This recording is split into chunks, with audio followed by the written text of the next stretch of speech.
What's going on, man? Welcome back to the basement. I'm Ron, and we've been drafting every single day on the channel since the Hall of Fame game. We've been doing a lot of BPMs and a lot of high-stakes redraft manage leagues, and a question I get all the time is, Ron, stacking is cool in best ball and these underdog tournaments, but why the hell would I be stacking in my home league? And I still think that you should be not only just stacking on underdog in these best ball contests, but I think in your redraft managed home leagues, you should be stacking. Now, for this video, we're going to go through what stacking is, the pros and cons of stacking, how I'm implementing it in home leagues, and why you should be carrying over these best ball principles into your home league to increase your win rate, dominate your friends, all of the above. So with all that being said, we're going to dive into the strategy, all of that today. So make sure you get on below, subscribe, and leave a like. Let's go. Yeah, stones, like this froze, ice cold, ice around my body like I'm frozen, she gon' let me. Now, what is a stack, right? Let's just from the simplest spot break it down, the entire thing. A stack is when you pair your quarterback with a league mate. It can be running back, wide receiver, tight end, though ideally it's a pass catcher. Ideally it's wide receiver or tight end. So let's just kind of look back at last year at some of the best stacks that there were to pick from, just to sort of get examples of what a stack looks like. And first up, we have a pretty classic stack here, which was Patrick Mahomes to Travis Kelce. Now, you'll notice in home leagues, I'm really only going for the quarterback to teammate stack. Like, I'm not trying to pair like Tyreek Hill and Jalen Waddle or Travis Kelce and a Sky Moore. In home leagues, like that's more for best ball. In home leagues, it's very much more QB centric.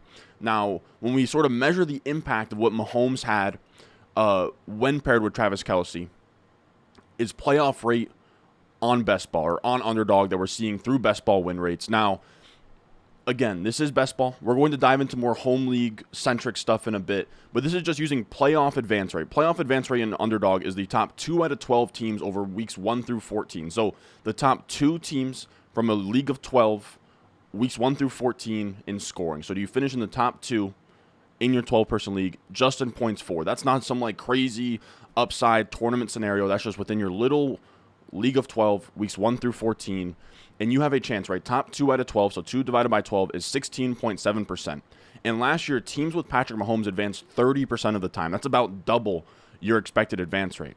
Now, the wild part is that 30% goes down to 27.8% on teams where Mahomes is not stacked with Kelce. So when Mahomes isn't, when Kelce isn't added with Mahomes, then your win rate there, your advance rate there is 27.8%. But when you add in Kelce, it goes all the way up to 41.3%. So that's like a 14% jump. Again, remember, you only expected 16.7%. So you're almost jumping an entire like expected win rate or expected advance rate from stacking Kelce there, right? So again, without Kelce, 27.8%. With Kelce, 41.3%, which is pretty crazy.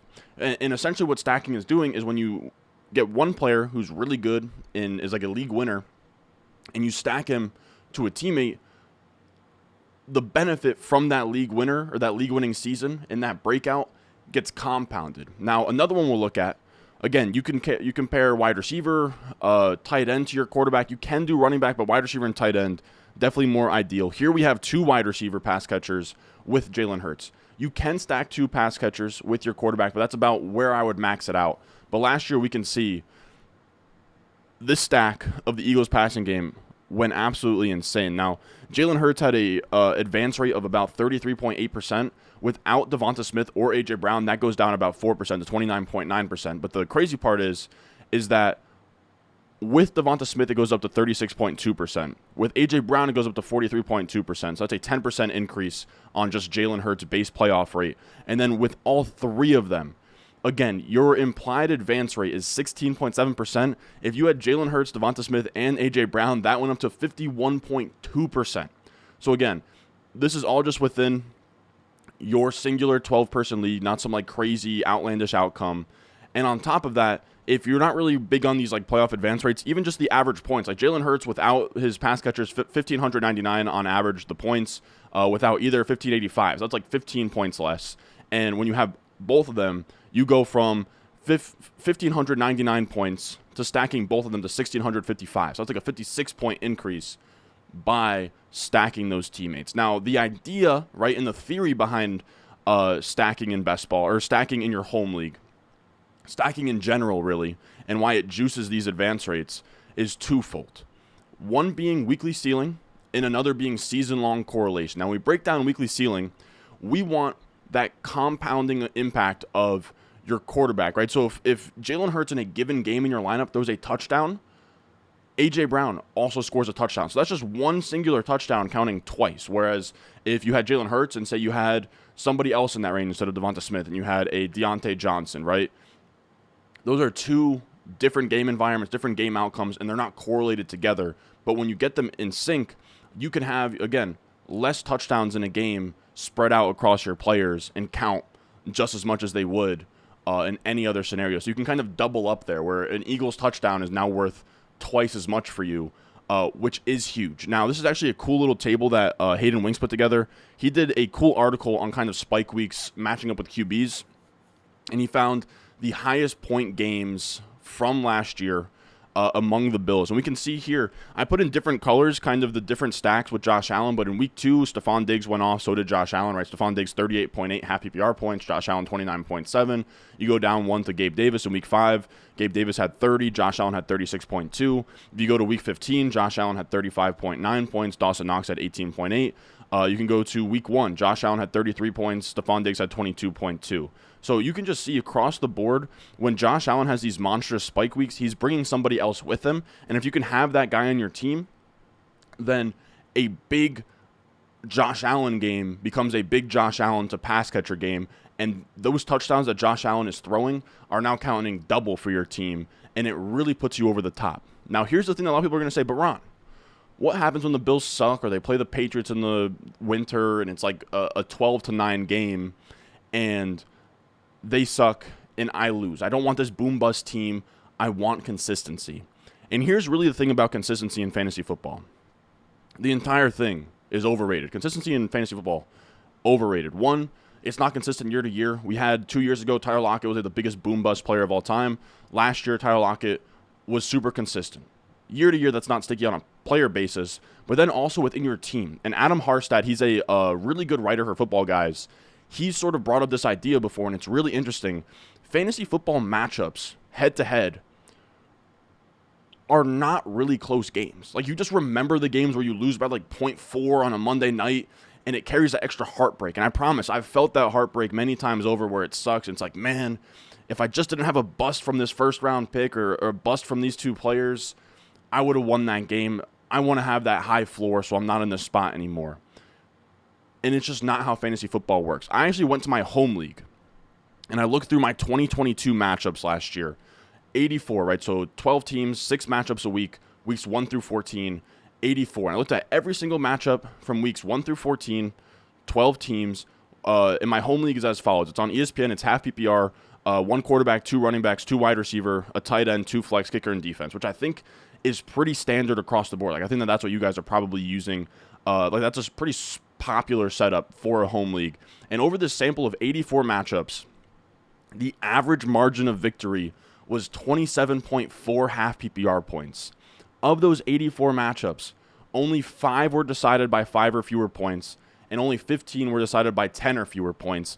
And you can see by this chart here, 17.9% of the matchups were decided by under 10 points, 82.1% of the matchups were decided by over 10 points, and 50% of the matchups were won by 25 or more points. So most of the time in fantasy football, these head-to-head matchups are blowouts, right? 25 plus points per game means you could have given the losing team in those matchups a free 24.2 point per game Josh Allen, and they still would have lost. It's a lopsided game in head-to-head. So with that in mind, consistency, high floor, it's way overrated on a weekly ceiling basis where, again, the average margin of victory is 27.4 in my home league. And I imagine if you look back at your box scores in your home league, it's going to be very similar. Spike weeks are the key to winning head-to-head fantasy football leagues where it's boom-bust across the board. It's really just about embracing that. When you stack your quarterback with pass catchers, you're just lining up. So, like, you only have so many spike weeks from your QB, right? Like, you only have, let's say, like, Josh Allen has, like, 7 25-plus point-per-game games. you want to make sure that all of those spike weeks match up with a really good pass catcher, either in your flex, wide receiver, tight end, and again, it can be running back as well. Now, the other idea is season-long correlation, right? Where in addition to weekly ceiling, the whole idea behind stacking in a home league is season-long correlation, where if you're picking a player early, you're making a bet on that offense, and if you pick a pass catcher, you already made a bet on that offense, so now you have two bets that are correlated. And before we really dive into that, Jacob Sanderson has a cool article where he's always doing these like funny metaphors, and I give him shit about it from time to time. But I really like this one where he said this is so he's talking about minimizing your assumptions with stacking here. And he said there's a misconception about stacking that it's about increasing the total ceiling of your lineup. In fact, it is about minimizing the number of correct assumptions one has to make to realize their ceiling. Today, we make the concept crystal clear with some inspiration from Robert Frost. He said, you are tasked with arriving at a destination within 10 minutes to which two roads diverge.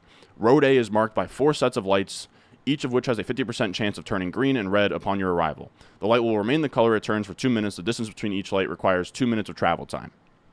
Road B has the same 4 set of lights, but rather than turning at random, the lights are synchronized such that if you reach the first light while it is green, all subsequent lights will be green thereafter. Of course, you would choose path B. The fastest possible time to reach your destination is still 8 minutes, but the odds of reaching under 10 are much better with the correlated set of lights. And that's kind of how you look at your players. He then says you can paint a picture of all your players individually hitting their ceilings or bet on an offense collectively hitting their ceiling such that it boosts the expected value of all players within it. So that's what he's pretty much saying, is that you can bet on an offense when you draft players early. Instead of needing, 4 different sets of lights to turn green, you can now make that just 1 set of lights by betting on the pass catchers and the quarterback within an offense, or 3 sets of lights. And I think like a good example of this is like, let's say you take Stephon Diggs, right? You take Stephon Diggs in the first round.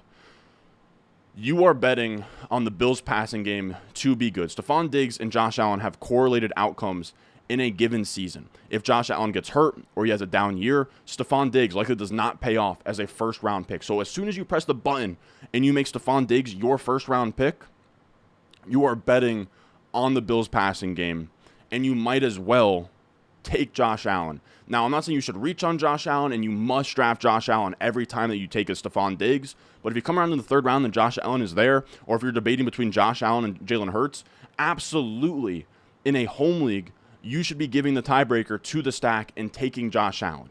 Now, Mahomes is a great bet, and, again, if you're thinking between like Mahomes and Josh Allen, you already have Stephon Diggs. The pick has to be Josh Allen because even though Mahomes is great, you already took that bet on Stephon Diggs. When you take Diggs and you add Josh Allen, you're just flipping one coin. Will the Bills passing offense be good? When you take Diggs and then Mahomes, you're flipping 2 coins. Will the Bills passing offense be good? Will the Chiefs passing offense be good? And then from there, you go from 1 bet versus now like a parlay of 2 bets. And that's why stacking over an entire season is so important. When you take that player early, you're betting on that offense. It's almost inconvenient to not then take that quarterback as well somewhere along the way. Now, people are going to say, but Ron, I don't want to put all my eggs in one basket. I don't want to have too many of the same players from one team. And the issue is that putting your eggs in one basket and taking on risks and being uncomfortable, that's just the nature of fantasy. If you spread your bets too thin because you want consistency and high floor, you're just going to finish as like a fringe playoff team. First place gets the only meaningful prize money in a fantasy football league. And I don't think that people really understand how low of a percentage chance it is to win in a fantasy football league. It is 1 divided by 12. I know it's like very simple math, this chart here, but I think a pie chart is a nice thing to look at. It's a very small sliver of this pie that you win your fantasy league. So you should be shooting for upside, right? You have to finish in the 92nd percentile of your league in a 12-person league. And a 92nd percentile is still really high percentile. Like when you win a fantasy championship in a 12-man league, your team needs to be good. So you need to swing for upside. I'd rather, unless if you have like a wonky last place bet in your league, and even then I think I could be fine finishing like 11th or 10th and just like set my lineup and be more on top of things than the next guy. I'd rather finish top 3 or bottom 3 every year versus finishing like somewhere in the middle every year. I would hate to be that guy. I'm shooting for maximum upside. And I also think that one thing that's worth mentioning as well is when you take a QB early, you're already betting on him and his passing offense. Now, this really just pertains to like the elite quarterbacks. But when you take one early, you're betting on that offense regardless. So this is Kyler Murray from last year. You spent a top 5, top 6 round pick on Kyler Murray.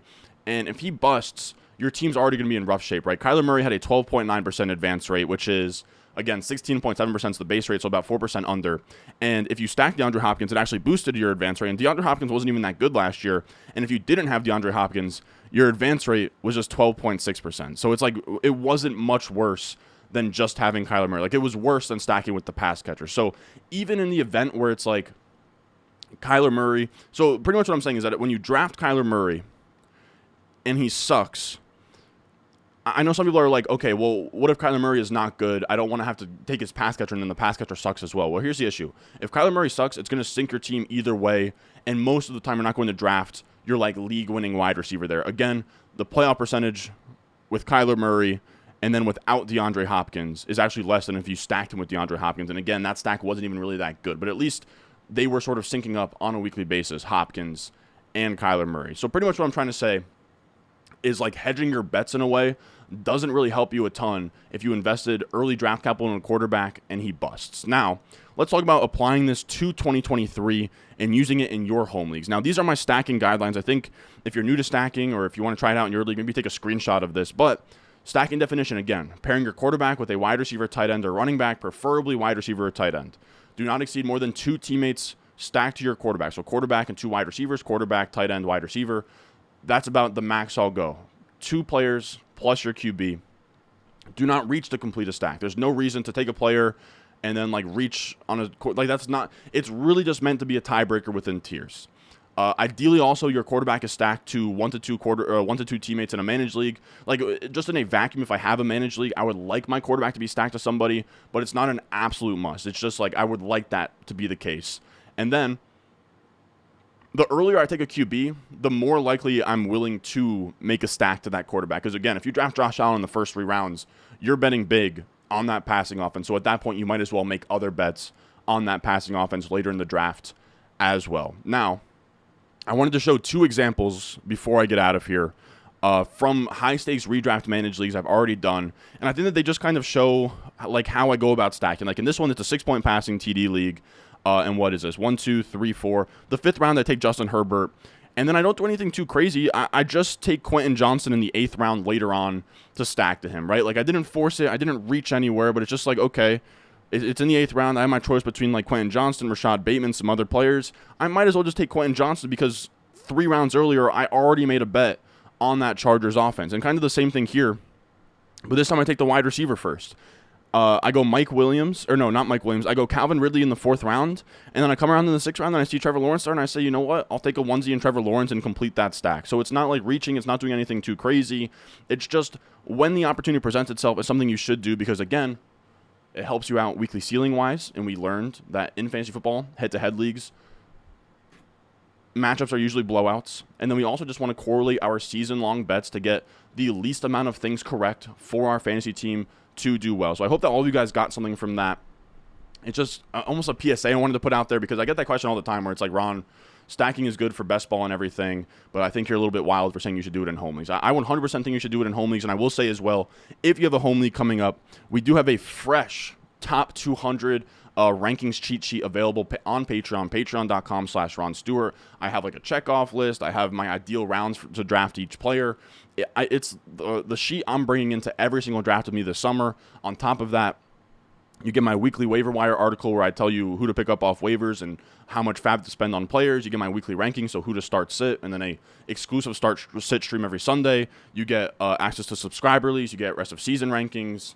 You get it all. It's all beautiful. It's all there. Patreon.com/Ron Stewart. But as always, if you can't support there, likes, subscribes, and comments go a long, long way.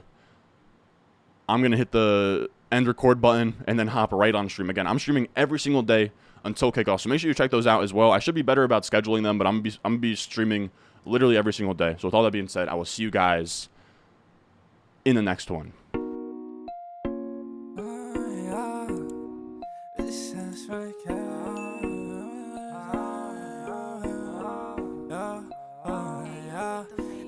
Stones, like this froze, ice cold, oh, ice around my body like I'm